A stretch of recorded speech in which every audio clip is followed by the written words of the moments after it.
So we're here talking about teaching. Chancellor, teaching. Vice Provost of Teaching and Learning. How about that? Very exciting. Who would have thought? I know. And you're even teaching a course. I'm even teaching a course. And the rumor out there is administrators never teach. This proves the rumor to be false. That does prove the rumor to be false. And you are teaching? Free speech on campus. Which is very timely, of course. Always timely. Now, we have done to you what we have done to many faculty. Yeah. We've taken EEE, the UCI favorite way to put things online. Right. And given you Canvas. And given us Canvas. And I hear the rumor is that you spent quality time with Canvas over the break. I did spend quality time with Canvas. What was that like? Because I don't have enough things to do during the break. Right. But we had not put the course up on these infrastructures.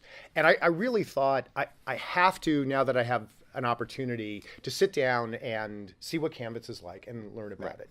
Back in the day, I used to spend a whole lot of time on classes, and this gave me a chance to see what the state of the art was. But I started from zero. Yes. Okay, so it's not like I did the EEE to Canvas thing. I started from zero, which is I used to have a syllabus that I would hand to people.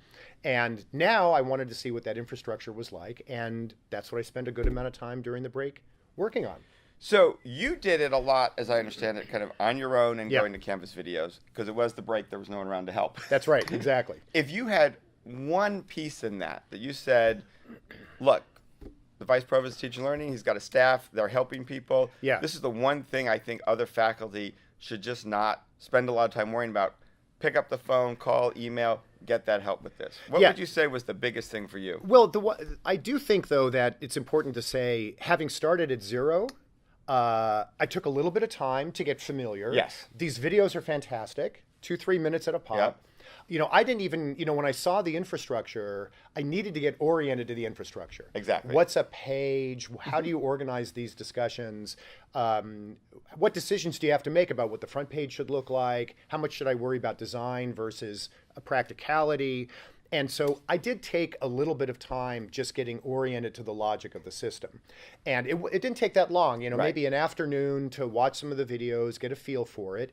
And then another day where when I wanted to do individual things, I walked myself through the videos. So how do you actually upload a syllabus? And it's one thing just to upload a PDF of the syllabus, but it's another thing to begin to organize the class using the calendar. So that students could see on any given day what the readings were going to be. They would have access to the readings. So learning how to upload the files and the like, it was probably the case that during that process, occasionally you get a little bit stuck, right?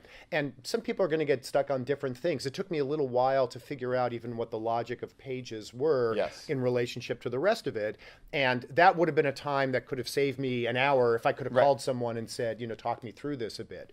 But it wasn't that hard to work through it on my own. And what I really like about what you said, and this is what we're trying to communicate to faculty, so we're on message here, is take that time to orient yourself to the philosophy. To the philosophy, right. It's a different philosophy than other things our faculty will have used, and I think we get hung up on that. Yeah. If you can take the time to say, oh, this is the structure, this is the flow, this is the way they're thinking, it becomes much easier to use the tool overall. If a chancellor can do this, in a basically a day and a half, going from not knowing anything about the philosophy to kind of getting the concept and then starting to work through the concept, I'm pretty sure that genuinely talented people out there who are teachers can actually figure out how to do it. And by the way, the other thing that I discovered was how much capacity there is in this system and how much it really is going to enhance the quality of the class and learning. So for example, in the first set of readings, I knew the first set of readings, which is a lot of court cases, was going to be a bit of a challenge. And I wanted to organize the class as a seminar.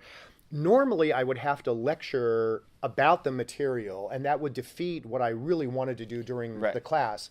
And so instead, using some of the pages, I created a document that was, helping you with the first two set of readings, which was essentially the lecture I would have given if I needed to do it in class, but then I didn't have to do it because the document did that work. And when we walked into class, everyone had mastered the material, and we can really get to what we needed to get to. So you realize you're also flipping your class at the same time that you're doing this. And providing enhanced opportunities for the students to interact with each other outside of class. So for example, in the discussion portion of the Canvas site, for every week's readings, I created a discussion opportunity. It comes online just when they have to start doing the readings. And that's a place where before they come to class, if they have some basic questions or they're working through some things or this doesn't quite make sense, they can get all of that worked out either amongst themselves or I will monitor the discussion. And if people have a question that I think would be helpful for everyone, I can jump in. And then that also makes then the quality of the discussion when you get into class much better because you don't have to deal with the knuckleheaded stuff. You can just get into the important stuff. So if you had one favorite new tool, Right. is there one favorite new tool that Canvas gave you that you don't think you had before?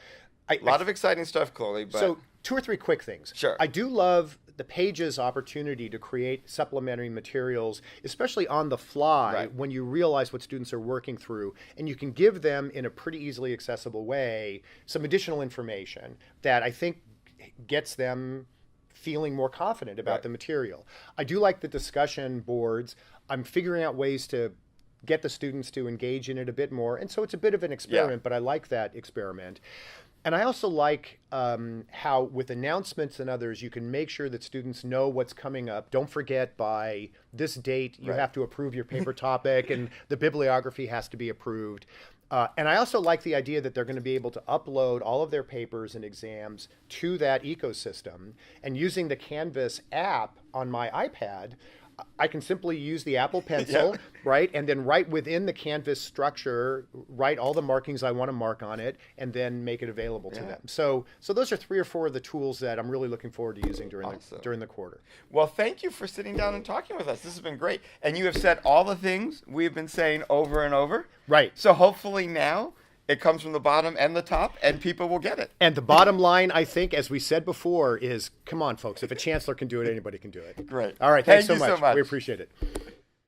Thanks for watching. This is the time where you get to be part of the conversation. Comment below. You know the drill. You know how to do that. Subscribe, follow us, look for us on all our social media, and stay part of the conversations. Thank you.